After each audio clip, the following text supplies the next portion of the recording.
Okay, now this is the second video of my translating. It is from Middle East, and let's start it. Aku mengibaratkan hati seperti vas kristal, sebuah vas kristal yang indah dan berkilau, diciptakan oleh Allah. Pada awalnya, hati itu bersih, murni, dan indah.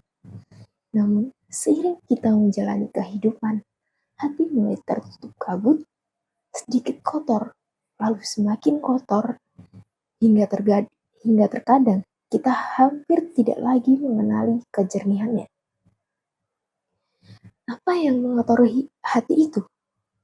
Kemarahan, iri hati, kebohongan, kecintaan berlebihan pada dunia, ketidakatan pada hal-hal duniawi, persaingan, keinginan untuk menjadi yang terbaik, keinginan menghancurkan orang lain dalam bisnis, menggunjing, dan berbagai dosa lainnya. Lalu, apa itu penyucian hati? Dalam bahasa Arab ini disebut taksiyah. Sederhananya, taksiyah adalah proses membersihkan kembali kristal yang telah menjadi kusam karena waktu. Kita menggosok dan memolesnya hingga kembali menjadi kristal yang jernih seperti semula. Tujuan utamanya adalah menyadari bahwa kita di dunia ini sebagai khalifah Allah, sebagai penjaga dan pengelola bumi.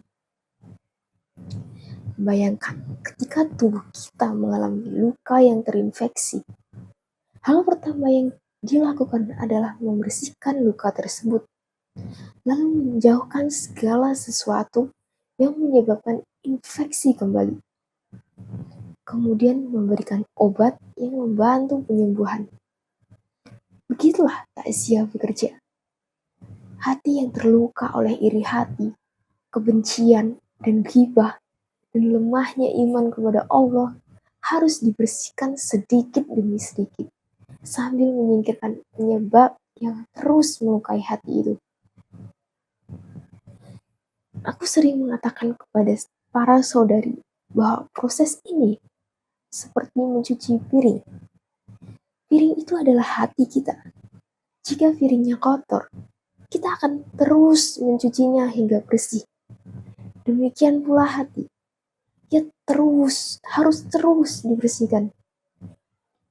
Menariknya, penyucian hati merupakan salah satu dari 3 misi utama yang Allah berikan kepada Nabi Muhammad SAW. Dalam Al-Quran disebutkan doa Nabi Ibrahim yang artinya, ya Tuhan kami, utuslah kepada mereka seorang rasul dari kalangan mereka sendiri yang akan membacakan ayat-ayat-Mu kepada mereka, mengajarkan kitab dan hikmah kepada mereka, serta menyucikan mereka. Pada ayat lain, urutannya berubah, membaca ayat-ayat Allah, kemudian menyucikan jiwa, lalu mengajarkan kitab dan hikmah. Para ulama menjelaskan bahwa takziah adalah kewajiban setiap individu. Lalu, bagaimana caranya? Cara melakukannya. Pertama, sadari bahwa ini adalah sebuah proses. Sama seperti menghafal Al-Quran, penyucian hati tidak terjadi dalam 1 hari. Kita harus bersabar dan terus berusaha membersihkan hati sedikit demi sedikit. Langkah pertama adalah mengenali penyakit hati kita sendiri. Apakah masalahnya kita adalah kemarahan yang membuat kita melanggar perintah Allah? Apakah iri hati karena melihat orang lain memiliki sesuatu yang tidak kita miliki? Apakah kita suka menggunjing, berbohong, merendahkan orang lain, atau melakukan perundungan? Setiap orang harus jujur mengenali penyakitnya sendiri. Setelah mengetahui masalahnya, cari tahu apa penyebabnya. Misalnya, jika setiap kali berkumpul dengan teman tertentu, akhirnya berujung pada ghibah, maka lingkungan itu harus dijauhi karena menjadi sumber penyakit hati. Jika suatu aktivitas selalu membuat kita mudah marah dan kehilangan kendali, maka kurangi atau tinggalkan aktivitas tersebut. Jika setiap kali mengunjungi seseorang kita justru dipenuhi rasa iri terhadap rumah, harta, atau kehidupannya, maka batasi interaksi itu sampai hati kita menjadi lebih kuat. Selain itu, kita harus terus mencari ilmu.